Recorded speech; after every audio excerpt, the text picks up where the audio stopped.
Hello friends, आप सभी का स्वागत है साइंटेक क्लासेस के इस नए सेशन में। तो आज हम लोग पढ़ने जा रहे हैं क्लास 9 का चैप्टर 1 जिसका नाम है मैटर इन आवर सराउंडिंग। तो चलिए शुरू करते हैं पहला चैप्टर। तो सबसे पहले इस चैप्टर में हम लोग ये समझेंगे कि मैटर बोलते किसको हैं।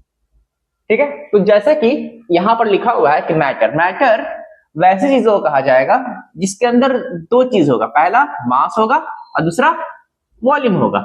अगर किसी भी चीज के में ये दो क्राइटेरिया हो, पहला मास हो और दूसरा वॉल्यूम हो, तो हम कहेंगे कि वो मैटर है।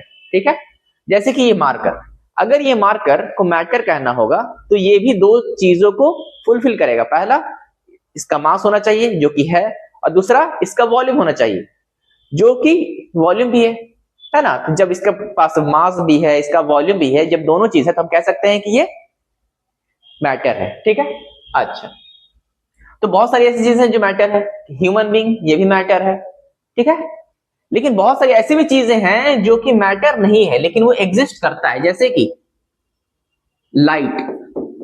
अगर लाइट के बारे में बात किया जाए तो लाइट में मास नहीं होता है, लाइट में वॉल्यूम नहीं होता है। ठीक है, लाइट में ना तो मास होता है ना वॉल्यूम होता है, इसलिए हम कह सकते हैं कि लाइट कोई मैटर नहीं है। ठीक है, लाइट हो गया, स्मेल होगी, स्मेल का भी कोई मैटर नहीं है। स्मेल क्या है? एक प्रकार का सेंसेशन है, फीलिंग है। तो फीलिंग भी थोड़ी ना कोई मैटर है। साइंस के नजरिए से अगर देखा जाए तो हम वो चीजों को मैटर केवल कहेंगे जिसमें मास होगा और वॉल्यूम होगा। अदरवाइज अगर वो एक क्राइटेरिया भी अगर फुलफिल नहीं कर रहा होगा तो हम उसको मैटर नहीं कहेंगे। ठीक है, तो अब हम लोग आगे की तरफ बढ़ते हैं। अब हम आते हैं कि एंशिएंट व्यू ये कहता है कि दुनिया की हर चीजें 5 अलग अलग चीजों के कॉम्बिनेशन से बनी हुई है। ठीक है, दुनिया की हर चीजें किससे बनी हुई है? 5 अलग अलग चीजों से। उन पांचों चीजों को कलेक्टिवली हम लोग पंच तत्व कहते हैं। क्या कहते हैं? पंच तत्व। पंच तत्व को हम लोग इंग्लिश में बोल सकते हैं 5 एलिमेंट्स, यानी कि वो 5 एलिमेंट्स जिनके कॉम्बिनेशन से दुनिया के हर चीजों का फॉर्मेशन हुआ है। ये एक एंशिएंट व्यू था, यानी कि पुराना नजरिया था हमारे ऋषि मुनियों का। तो हम चलिए देखते हैं कि वो 5 चीजें क्या क्या है। तो पहला है एयर, इसको हम लोग वायु बोलते हैं। दूसरा है अर्थ, इसको पृथ्वी बोलते हैं। तीसरा है फायर, इसको अग्नि बोलेंगे। और चौथा है स्काई यानी कि आकाश। और पांचवा है वाटर यानी कि जल। यानी कि इन्हीं 5 चीजों से सृष्टि के हर चीजों का फॉर्मेशन हुआ है। ये पुराना नजरिया था, लेकिन आज का मॉडर्न साइंस ये कहता है कि हम दुनिया की हर चीजें इन 5 से मिलकर नहीं बनी हुई है। ठीक है, बल्कि ये 5 भी किसी और चीजों से मिलकर बने हुए हैं।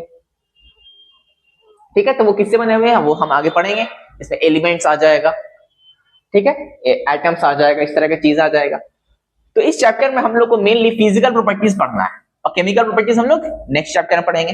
अच्छा, जैसे कि हम यहां पर देख रहे थे मैटर में क्या कहा कि मास और वॉल्यूम दोनों होना चाहिए।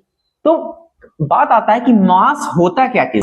मास के लिए एक डिफिनेशन है कि किसी भी सब्सटेंस के अंदर कितना सारा मटेरियल मौजूद है, या किसी भी सब्सटेंस के अंदर कितना सारा स्टफ मौजूद है। जैसे कि सपोज हम अगर ये मार्कर ले लेते हैं तो ये मार्कर का मास जो है वो कैसे डिसाइड हो रहा है? वो इससे डिसाइड हो रहा है कि इसके अंदर कितना सारा मटेरियल भरा हुआ है। जितना ज्यादा इसके अंदर मटेरियल होगा हम कह सकते हैं उतना ज्यादा इसका मास होगा। ठीक, तो मास से ये समझ में आता है कि how much stuff is inside. किसी भी सब्सटेंस के अंदर जितना ज्यादा स्टफ मौजूद होगा, जितना ज्यादा मटेरियल होगा, हम कहेंगे उसका उतना ज्यादा मास है। ठीक, अब वॉल्यूम क्या होता है? तो वॉल्यूम का सिंपली मतलब ये है कि वो कितना ज्यादा स्पेस ऑक्यूपाई कर रहा है, यानी कि वो कितना ज्यादा स्पेस ले रहा है।